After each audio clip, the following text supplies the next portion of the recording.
Libra, your message today. Para to sa mga Libra today. Anong message for you today? Sa mga Libra. Message for Libra. Message for Libra. Anong gusto mong sabihin today? I need one message only. Dito sa card na to. Anong gusto mong sabihin sa mga Libra? Is for you, Libra. Cupid. Libra, love is in the air when Cupid's around. Okay. Pag-ibig is paparating, guys. Mga Libra. Pag-ibig. Love is in the air. Something. Pag-ibig is andyan sa inyong kapaligiran ngayon o sa inyong surround. Okay, Libra? Kayo pa ay umiibig o may tao umiibig sa inyo, guys. Okay, Libra. This is your message, Cupid. I need 3 messages for Libra. I need 3 messages for Libra. Spirit Angels. 5 of Pentacles. Cupid. 6 of Wands. Okay. And King of Cups. Okay. Sa energy ng Scorpio or water sign is pag-ibig is nandyan sa inyong kapaligiran sa ngayon, Libra. May pag-ibig na umaaligid sa inyo sa ngayon, Libra. After ng mga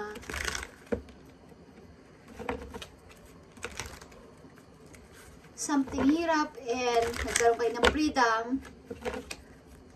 galing sa inyong past is may pag-ibig na umaaligid sa inyo sa energy ng King of Cups. Libra, tingnan natin ang King of Cups dito. About dito sa Cupid. Libra, I need 3 messages dito, Libra. Message for you today. King of Cups. Okay, Ace of Swords is a new energy. Yeah, the Magician, guys. And the 5 of Cups. Okay, guys. And King of Wands. 2 person ba to? Sa energy ng King of Cups is, ang person na to is totoo sa'yo.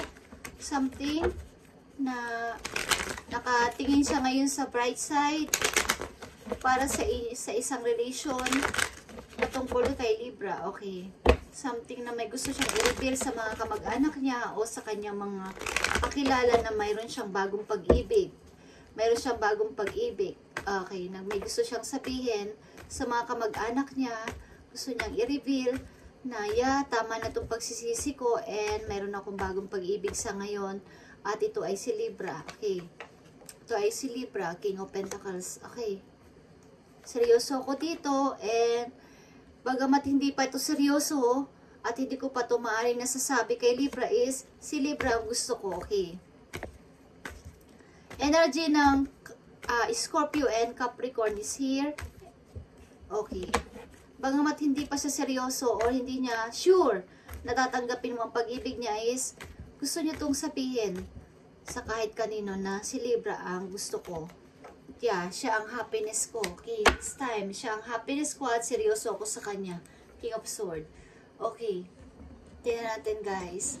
May nagbabadyang pag-ibig sa inyo, Libra, this time. O ngayong buwan na to, may nagbabadyang pag-ibig. Simula sa buwan na to, guys, may nagbabadyang pag-ibig. Mare, ito ay nakapitin pa o nakahang pa sapagkat hindi niya pa ito masabi sa'yo, nakatingin lang ito sa'yo, but ikaw ang kanyang gusto and parang ikaw ang kanyang happiness. Maring ang tao na to is kaka-broke lang o kakaalis lang sa isang relation na nagpahirap sa kanya at nakikita niya na ikaw ang tao o person na gusto niyang maging bagong pag-ibig. Okay. Okay, bagong pag-ibig. Prosperity is here. Ace of Wands and 9 of Wands. Takot siya sa'yo, guys. Takot siya sa'yo, Libra. And 2 of Swords. Paano ko ba ito sasabihin kay Libra? Okay? Paano ko ba ito sasabihin kay Libra? Ang pag-ibig ko na to, 2 of Wands. Okay? Paano ba ako magde-decide? Paano ko ba ito sasabihin sa kanya na gusto ko siya? Okay? Gusto niya mag-offer sa iyo, Libra, and nakikita niya na independent person ka and maayos naman ang iyong kalagayan. Okay? Parang hinahangaan ka niya sa pagiging ikaw bilang isang independent person. Okay, Libra. May nagbabadyang bagong pag-ibig sa buhay mo. Sa ngayon, ngayong March o ngayong... Okay. Wini-wish niya na sana istanggapin mo ang kanyang alok. Okay, Libra. Saka, sa energy ng earth sign at water sign, maybe may paparating sa inyong bagong pag-ibig. Libra, about sa inyong pag-ibig, anong gusto sabihin sa iyo ng yung person na to? Bagong person. I remember every detail of that day. Maaaring nakita mo to sa isang event o nakita mo to sa isang lugar o sa isang...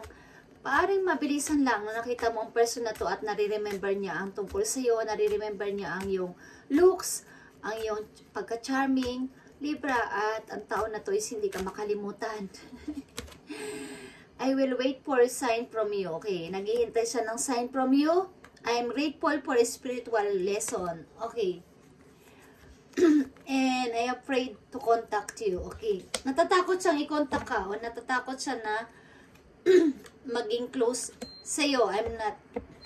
Maybe ang tao na to is, actually, ang tao na to is gusto ka, but hindi pa siya totally nakikipagkala sa kanyang karelasyon, Libra.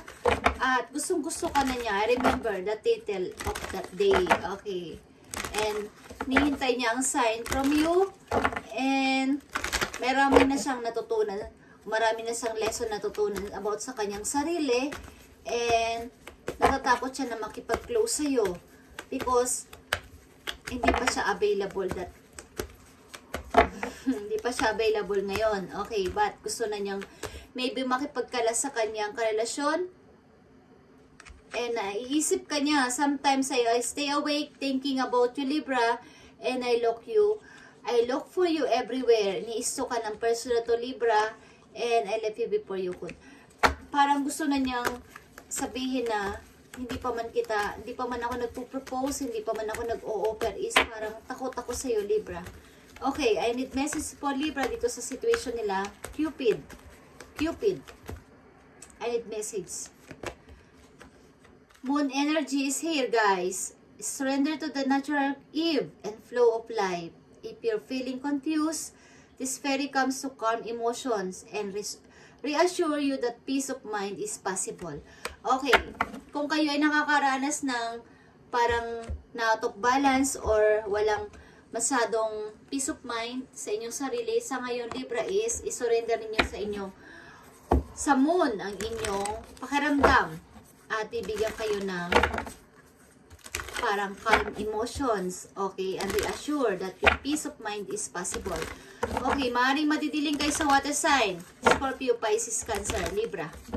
This time, ngayong March, is malakas ang water sign sa inyong buhay. Maaaring may nag-i-stalk sa inyo at nakikita kayo, nakaka-attract kayo sa kanyang paningin, but ang tao na to is hindi pa totally nakakalaya sa kanyang present relationship, but hindi siya masaya sa kanyang present relationship. At nakita niya kayo at that time, and hindi niya makalimutan ang inyong image, ang look ninyo, and ang inyong pagka-attract sa kanya is sobra. Natatakot siya na makipag-close sa inyo sapagkat hindi pa siya available sa ngayon, Libra. Okay. Embracing enthusiasm. Shout out to the heavens with happiness. Magiging masaya kayo, guys, sa inyong pakaramdam sa ngayon, ngayong March. Okay, masaya ang inyong pakaramdam. And parang sinashout out nyo ang heaven, nagsashout out kayo na, I'm happy. I'm happy, Lord. Okay, I'm happy.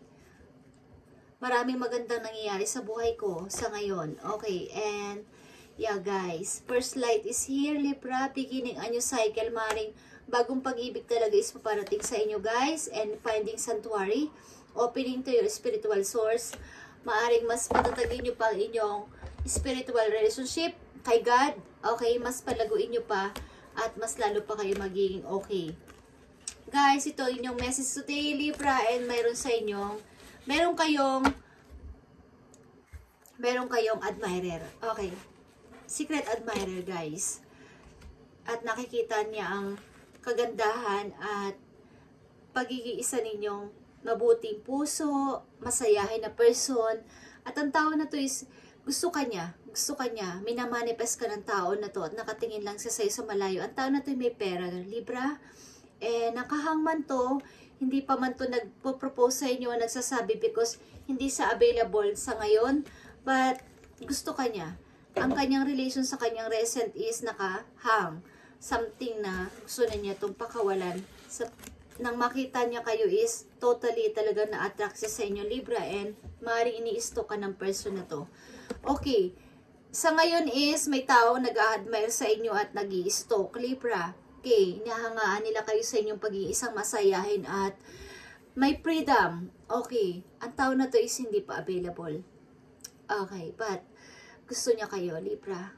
This is your message today and God bless sa inyo lahat, Libra. Bye and God bless.